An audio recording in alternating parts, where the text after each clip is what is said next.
Anger is growing over the collapse of residential construction giant Porter Davis. Families and first home buyers are desperate to find out if they can recover any of the money invested in their shattered property dreams.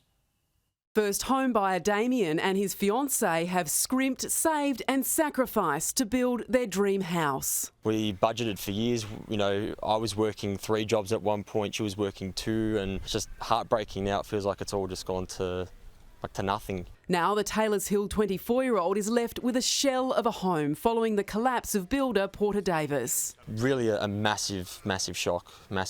The Porter Davis disaster impacts 1,500 Victorian customers, some commenting on social media. We knocked down our house last week on the go-ahead given by the project manager and have already paid $37,000. At least they should have told us to hold off on demolition. Now, well, what do we do? You know, where do we go from here? The crisis is complicated. The government pandemic stimulus fuelled a building boom. But building material costs soared following floods and the Ukraine war. Then came labour shortages and a drop in demand with interest rate rises.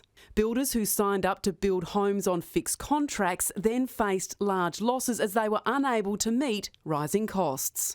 The opposition says state government infrastructure blowouts are partly to blame too. Many of those projects are sucking in a lot of labour and costs into the big projects. Ultimately, the builders that are building the family home are falling by the wayside. 9 News understands liquidators will hold information sessions for hundreds of affected customers early next week, but until then, there are still so many unanswered questions.